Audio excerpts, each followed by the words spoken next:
one of the things I'm really getting present to is that there are a lot of people who are really struggling emotionally and really struggling to stay sound minded during these times. You got a lot of insecurity. People are insecure about their health, they're insecure about their safety, they're insecure about their jobs, they're insecure about their money, they're insecure about the future, they are angry, they are afraid. There's all these emotions and feelings kind of coming all at the same time and overwhelming people, and there's just not a knowing how to handle. And I kind of want to speak to that today. Um, I want to say that there is, a place that we have to become familiar with, and it is a place inside of ourselves. It is a place internally that is free to go to. Um, it has no prerequisites. You don't have to have a computer. You don't have to have Zoom. You see what I'm saying? You just have to have the intention and the commitment to say, I'm going to go there. And in this place, there is peace. In this place, there is power. In this place, religiously speaking, there is God, right? And this is where we go when we meditate. This is where we go when we pray. And this is where we need to go when there is so much chaos and ruckus around us and confusion. So I want to kind of tell people who can hear, and for what it's worth, that amid all of this that's happening daily, work has to be done in this place. And you got to find out where it is. For me, it's outside. Every day I try to come outside, and I've been doing this for a really, really long time. At least get into the grass, at least get into the sun, the ground, walk barefoot, and just let nature speak. Let God speak. Let your inner and higher self speak. And all of these higher principles of ourselves will start to direct us and make us a lot more flexible and versatile in dealing with all that is being thrown at us presently. Um, in a cliche way, I'll bring up the song Somewhere Over the Rainbow. Way up high, there's a land that I heard of once in a lullaby. Somewhere over the rainbow, skies are blue, and the dreams that you dare to dream really do come true. Then it says at the end of the song, if little birds can fly above the rainbow, then why, oh, why can't I, right? And I think that is more than just a question. In a real sense, it is a revelation that if nature has the ability to go to that place, and we are a part of nature, then so do we. And if you can go to this place above the rainbow, above the reality, above the problems, above the situations, above the circumstances, you see what I'm saying? Even above the beauty, that over the rainbow is above the highest, even most beautiful thing that we can exist, knowing that there are other more ugly and let's say dangerous things that we don't want to see, right?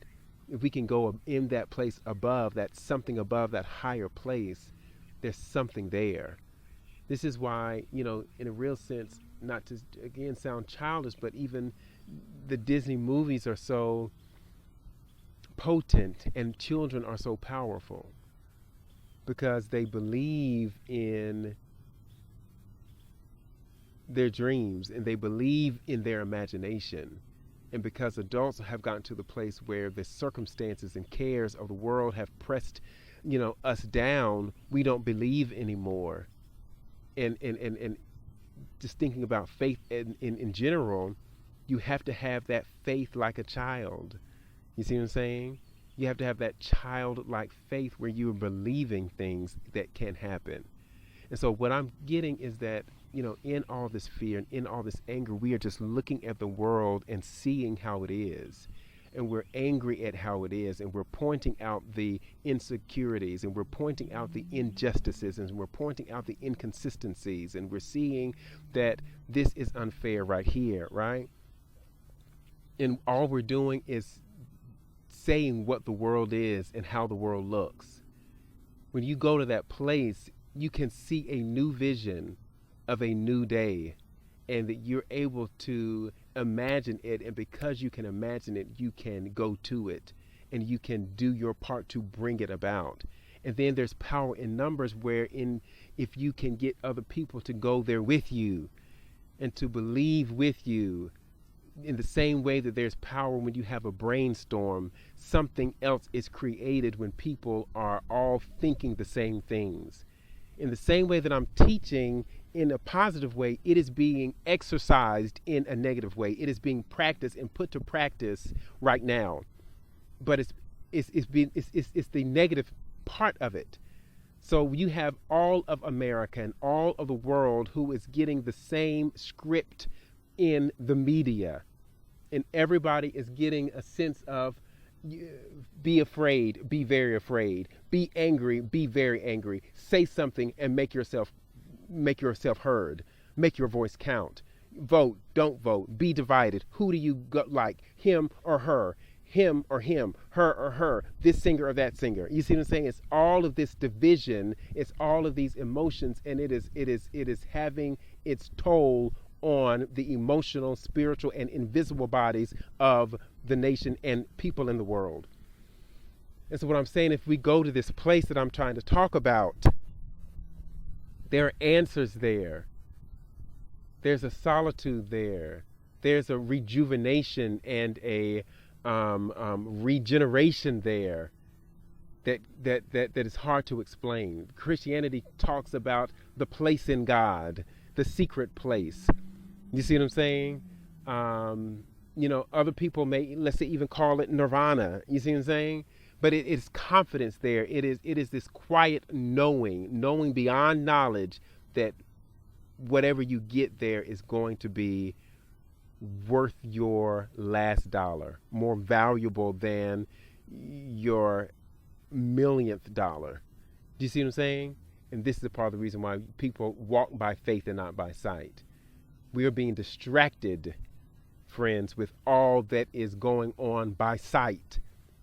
And it's going to be important, I think, critically important, that we move to a space where we are able to see with the mind's eye what we cannot see with the physical eye. Let me say a few more things. One of those is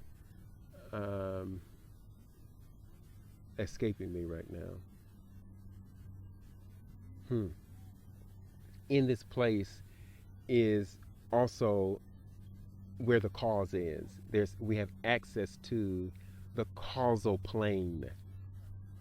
We know that everything that we see was created by something that we cannot see, right? Whether it is a man-made thing or something we attribute to nature-made or something we attribute to God-made.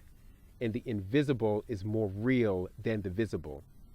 And so if that principle is real and you can relate and it resonates with you, then you're able to say that in that place where you are invisibly going, right, and giving your attention to and intentions to, right, planting seeds there, they will grow. And this is a fertile time for seeds from the imagination realm to grow. This is a part of the reason why all that is happening. Everyone's like, 2020 is going to be a great year. It's going to be a great year. It's going to be a powerful year. It's going to be a life-changing year. And honestly, they're right. It is. It really is. And this is the part of the reason why the world is taking this energy and trying to manipulate a new world that they want to see. We, friends, have the same ability and we have access to that same power. But we cannot be distracted by all this going on. I'm not saying that we are going to let police brutality go without being addressed. I'm not saying that we're just going to go out in public and disregard all the regulations that are being put in place in order for, something to, be said and or done. What I'm saying is that we are more powerful than we think, and we have access to power that we don't know we have. And if we go to this place, wherever it is in your mind and in your life, in your heart, in your soul, in your spirit, get there as often as you can. It's best to go there before sleep and right after you wake up, because that merging of consciousness is real, right? That in between consciousness and unconsciousness, in this world and the other world, the seen world and the unseen, there's a power in that. And so, I kind of just wanted to give these words of encouragement to see if, it hits. And when we think that there's nothing we can do, or that there's nothing we should do, should we go outside? Is it safe for us to go and protest? That's not in everybody. We have to fight on multiple planes. We have to fight and work on different levels. There are going to be people who are in the streets championing whatever causes they're championing. There are going to be people who are in the courtroom. There are going to be people who are in the hospitals. There are going to be people who are in the boardrooms. There are going to be people who are in the churches, right? And everyone has to be working together for this common new world. But make sure when you're in this place that you're not thinking of, like, let me just get that million for myself. Let me just make sure my family is taken care of financially, because we don't know what the next emergency is going to be, and it might be financial, right? So let us start to make sure that we are focusing on and wanting and attracting and drawing and pulling invisibly those things that are unchangeable.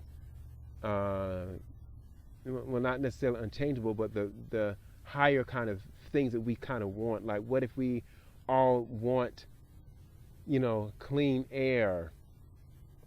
What if we all want, a utopia kind of society where everybody lives in peace and harmony?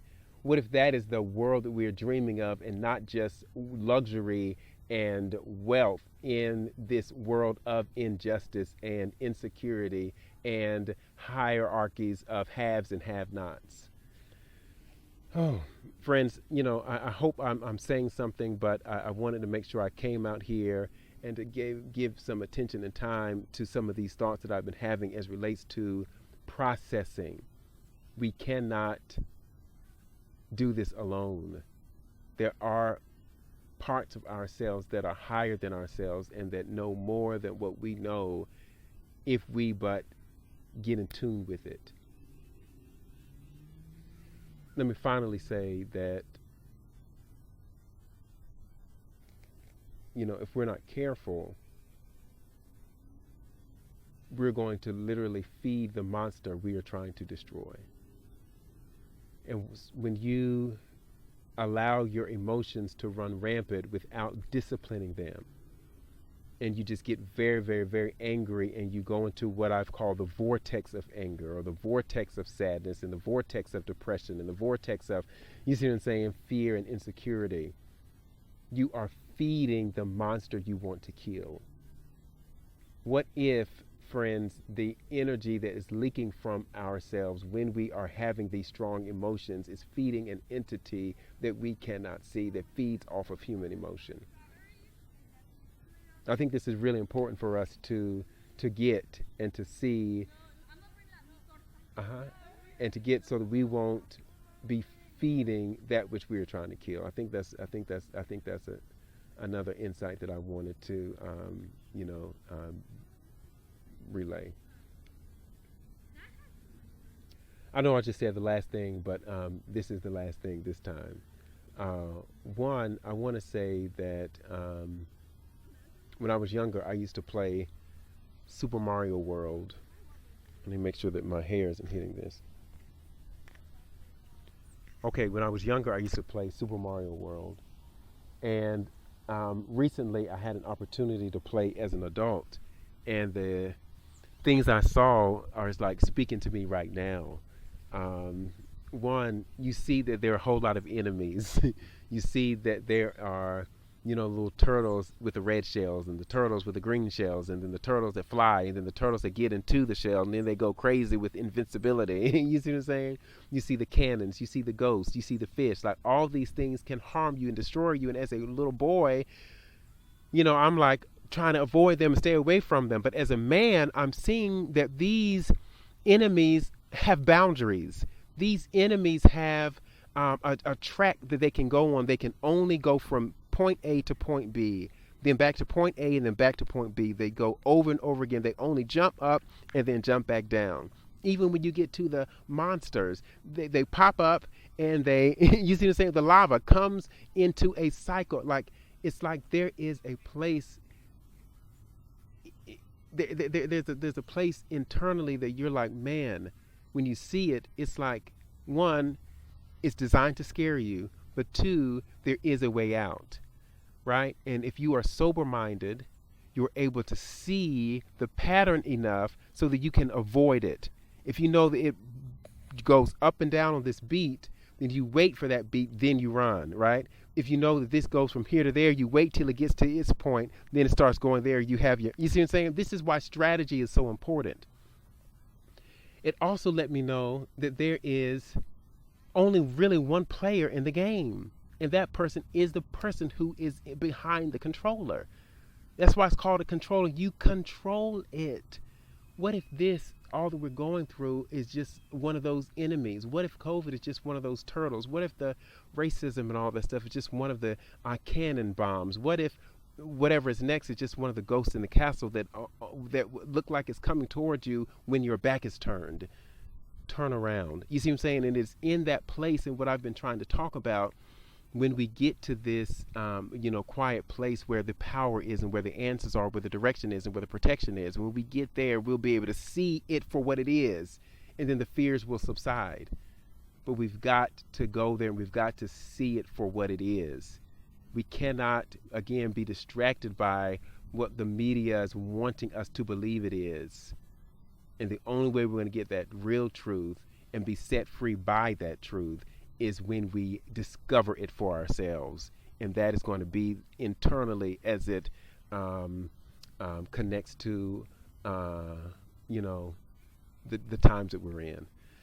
So, friends, I'm going to pause now. I hope this made sense. I hope that it is clarifying and that it is inspirational. Thank you for listening. Let us really put the work in so that when we say we're in this together, we will really be together. We're not just going through it together. We are going to win together, because everybody wins. Okay, that's all I have to say. Thank you. Peace and love and wholeness.